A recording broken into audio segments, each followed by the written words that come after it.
Her day job is being an engineer. She's got a master's. She is smart.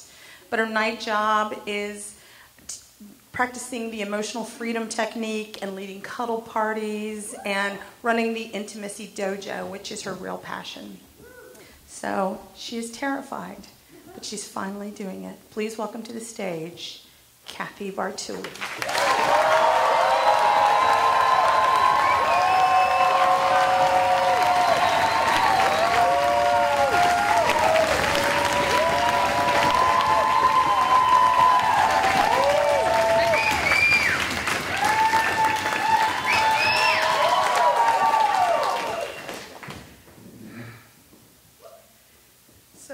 Beautiful bouncy Burnett in black lingerie and thigh-high stockings is holding onto my bare breasts while her two friends spank her. I'm leaning up against a wall in this huge room with 50-some people having great sex.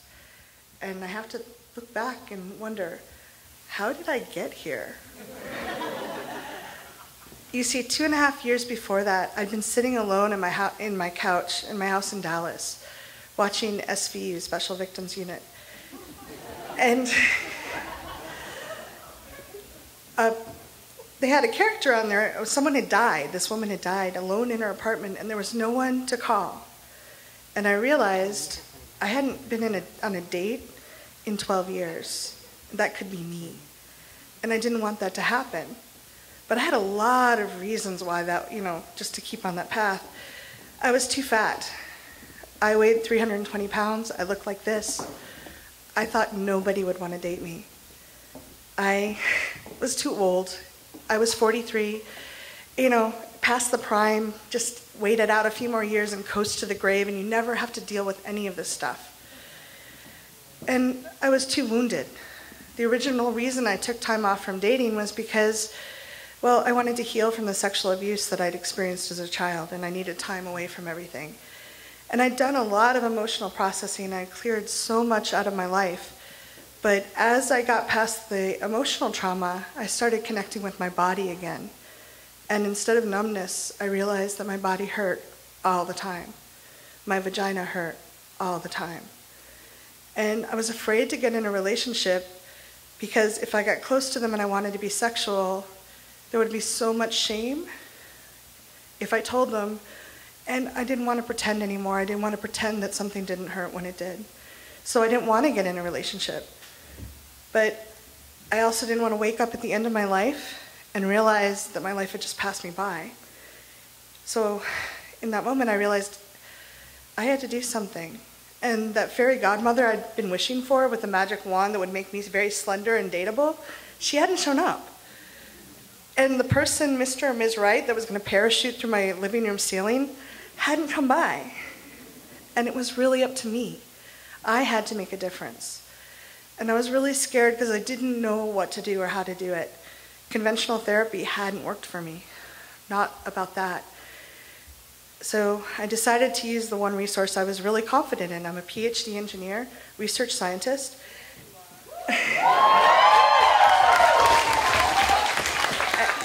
Thanks. And I have 19 patents. I figured if I can figure that stuff out, I can probably figure this out. So I was going to figure this out. And I called my doctor, and he referred me to a specialist. And I went, and I showed up in Dr. Lieberman's office, and he's there with his white jacket and his gray distinguished hair. And he said, "Don't worry, we see this all the time." That clinical kindness they use a lot? Women have this problem sometimes. It's called vaginismus.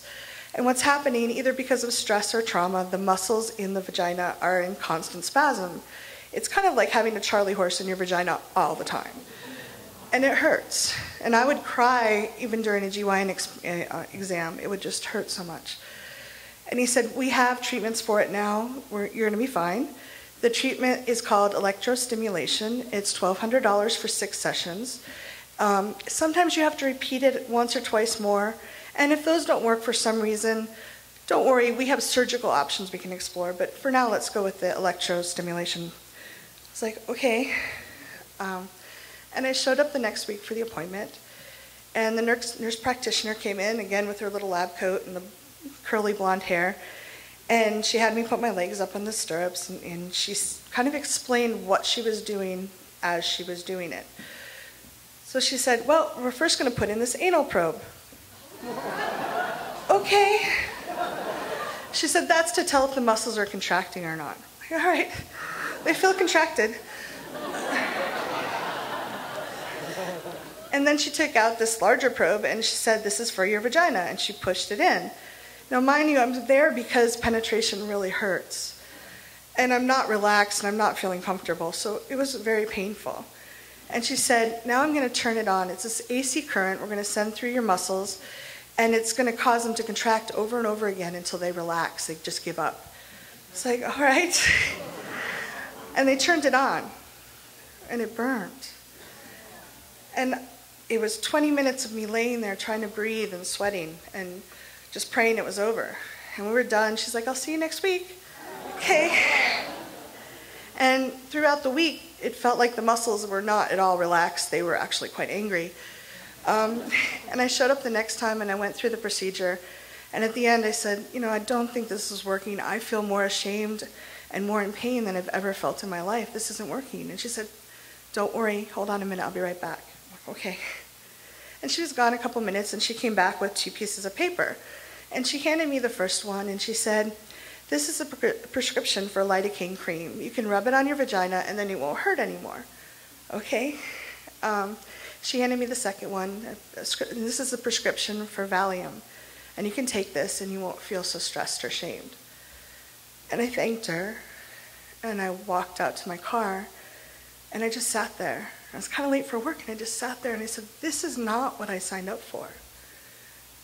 I don't want to numb my body out so I can have sex. I don't want to bludgeon my vagina so that it gives up and can endure penetration. This is not what I signed up for. And I drove away, and I didn't go back. But I didn't want to give up, so I went back to the internet, and I started looking. I was reading everything from clinical papers to blogs people had. And I kept seeing that people had found Tantra was very helpful to heal sexual shame and trauma. So I started looking around, and Dallas is not exactly the sexually healing mecca of the US. And at that time, the police were actively prosecuting people that advertised anything like that. They would actually go out after them. So it was really hard to find anything. And I didn't know people to ask. So I did finally find a website, and I was very excited. They said they do sexual healing. And I called, and Sarah answered the phone, and she said, oh, no problem. We do this work all the time. It's going to be great. I have an appointment open tomorrow night. Would you like to come at 9 o'clock? I'm like, yes. And she said, as I was getting off the phone, my husband Bill does this work too. Can we include him in this? We've done really good work together before. And I said, if it will help, I'm willing to do anything. So I drove through the rain at 9 o'clock at night, 25 miles, and showed up for the appointment. And they did a really beautiful job. They told me what was going to happen. They took my $300 for the 3-hour session. And we did a great session where I was actually able to feel some pleasure and start to relax and let go of fear. But when it was over, Bill turned to me and he said, I've been wanting to do work on my wife, Sarah. You have some pretty good energy. Would you help me? Well, I have crappy boundaries back then, really bad. And I felt really like I owed them something. So I said, okay. And for 2 hours, we did this healing session on her under his direction. And I was really overwhelmed. It had been a really intense session anyway, and I just wanted to go home. And when she was done, he turned to me and said, now it's my turn. I was like, no, I just want to go home. And he said, no, that we want to be, there was something about balance, and they argued with me for about 30 minutes, blocking the door. They were standing in front of the door and wouldn't let me leave. And finally, I just got whatever courage I had and shoved past them and ran to my car and drove away.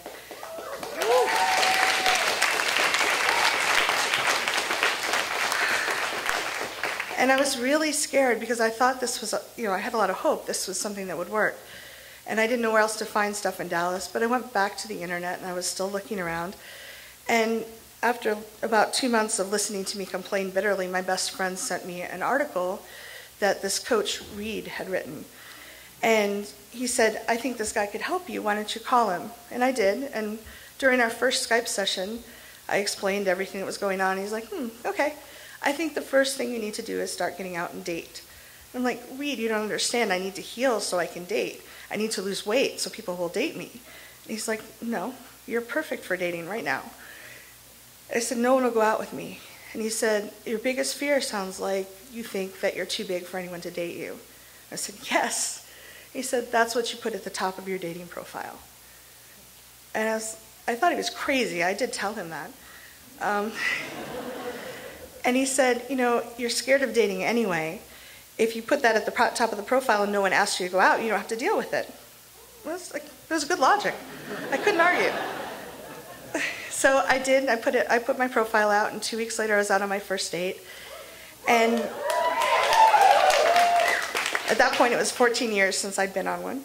And I had more dates than I could fit in my schedule, and it was really fun. And Reed introduced me to a lot of different resources where I could learn, including Bawdy, where I could see people having pleasure and enjoying their bodies. It was so good for me. Well, a year and a half later, I was at Polypalooza, which is 110 people in desert hot springs, mostly naked, often having sex. And the second night, there was a play party, and I went. And I kind of felt like a toddler led into the adult party.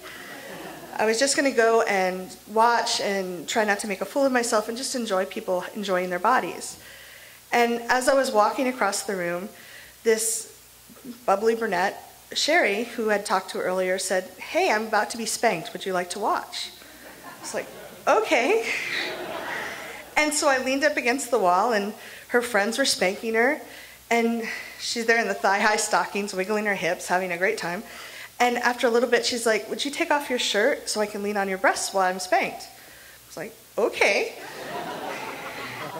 And since I'm one of those people that can orgasm when my nipples are stimulated right, I was having a really good time.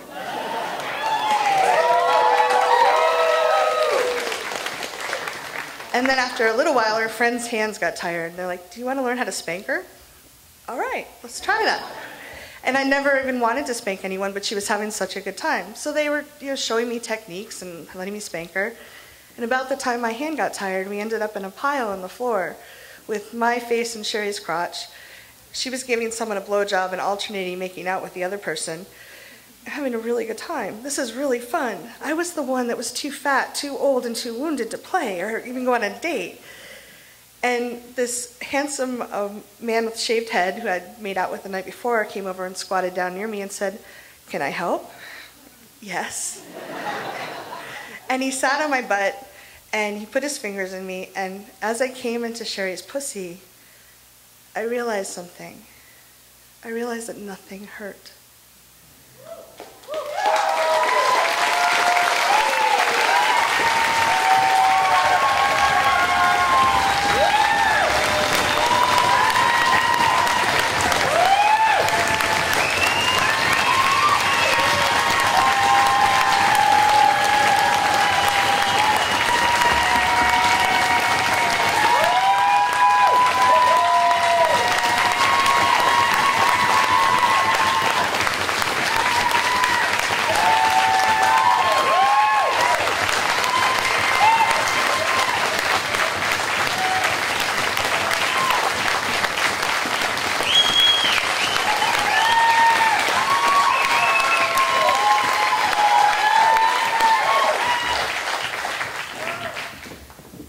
In that moment, I realized that I'd become my own superhero. I had rescued myself from that couch and those fears.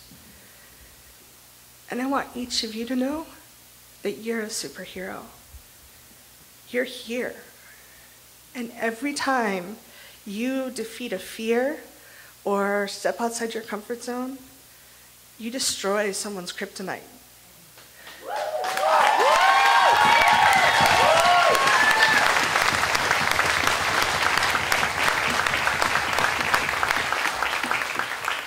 We all have kryptonite. It can be we're too fat, or we're too old, or we're too hairy, or we're too awkward, or maybe we're just too wounded.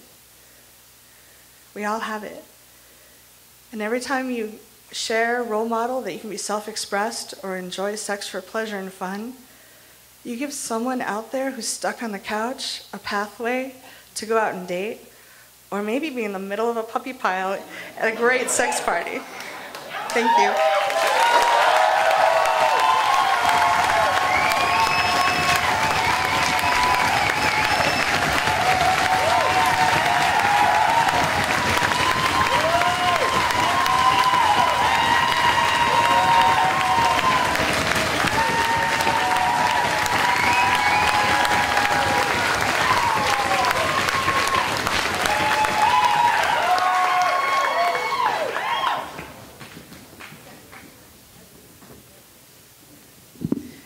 Give it up again for Cathy Vartuli.